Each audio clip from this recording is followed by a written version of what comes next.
नमस्कार दोस्तों। आज हम लोग संपादकीय लिखेंगे दैनिक जागरण का, जिसकी गति होगी लगभग 80 शब्द प्रति मिनट। डिक्टेशन स्टार्ट होगी 5 सेकंड बाद। स्टार्ट।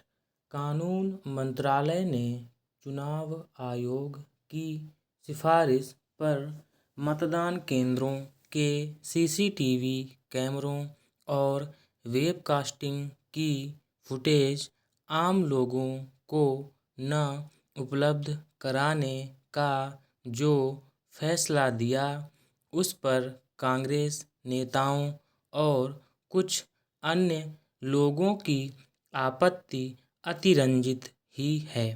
कांग्रेस के नेताओं की ओर से ऐसा प्रचारित किया जा रहा है जैसे कानून मंत्रालय ने अपने स्तर पर यह फैसला लिया और इसका उद्देश्य पारदर्शिता से बचना है, जबकि वस्तुस्थिति यह है कि कानून मंत्रालय ने चुनाव आयोग की ओर से आम लोगों को उपलब्ध कराए जाने वाले दस्तावेज के संदर्भ में संशय की स्थिति को दूर करने की पहल की है।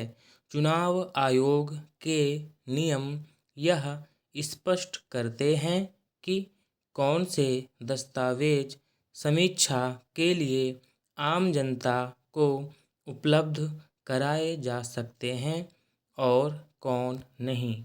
नियम यह कहते हैं कि आम जनता को सीसीटीवी कैमरों और वेबकास्टिंग की फुटेज उपलब्ध नहीं कराई जा सकती, लेकिन पिछले कुछ समय से आयोग के नियमों का हवाला देकर इनकी मांग की जा रही थी। चुनाव आयोग ने यह पाया कि इस तरह के इलेक्ट्रॉनिक रिकॉर्ड उम्मीदवारों को तो उपलब्ध कराए जा सकते हैं, लेकिन आम लोगों को नहीं। यह कहना सही नहीं होगा कि चुनाव आयोग के नियम चुनाव प्रक्रिया से जुड़े इलेक्ट्रॉनिक रिकॉर्ड सभी को उपलब्ध कराने की छूट देते थे। ऐसा कोई निष्कर्ष इसलिए सही नहीं होगा क्योंकि सीसीटीवी कैमरे और वेबकास्टिंग आदि बाद के वर्षों में चुनाव की प्रक्रिया का अंग बने। चुनाव आयोग की पहल पर कानून मंत्रालय की ओर से किए गए बदलाव को अपारदर्शी बताना इसलिए उचित नहीं क्योंकि नियमों में संशोधन के बावजूद प्रत्याशी मतदान केंद्रों के सीसीटीवी कैमरों और वेबकास्टिंग की फुटेज का अवलोकन कर सकते हैं।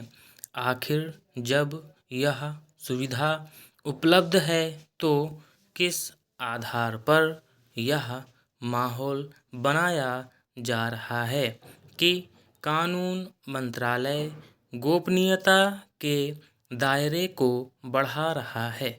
यदि कोई कानून मंत्रालय के फैसले से संतुष्ट नहीं तो उसके पास अदालत का दरवाजा खटखटाने का विकल्प खुला है। इस संदर्भ में इसकी अनदेखी नहीं की जा सकती कि कानून मंत्रालय ने चुनाव आयोग के दस्तावेज सार्वजनिक करने के नियमों में जो संशोधन किया, उसके पीछे पंजाब एवं हरियाणा हाईकोर्ट का वह आदेश है जिसमें उसने हरियाणा के विधानसभा चुनावों से संबंधित इलेक्ट्रॉनिक रिकॉर्ड एक वकील को देने का आदेश दिया था। यह वकील न तो हरियाणा विधानसभा का चुनाव लड़े थे और न ही वह हरियाणा के नागरिक हैं। यह समझ पाना कठिन है कि वह किस हैसियत से हरियाणा विधानसभा चुनावों के इलेक्ट्रॉनिक रिकॉर्ड मांग रहे थे। उनका उद्देश्य जो भी हो, चुनाव आयोग की इस दलील को सिरे से खारिज नहीं किया जा सकता कि सभी को चुनावों के इलेक्ट्रॉनिक रिकॉर्ड उपलब्ध कराए जाने से उनका दुरुपयोग हो सकता है और मतदाताओं की गोपनीयता भी भंग हो सकती है। आतंकवाद और नक्सलवाद से ग्रस्त इलाकों में मतदाताओं की गोपनीयता भंग होने के खतरनाक नतीजे सामने आ सकते हैं। धन्यवाद।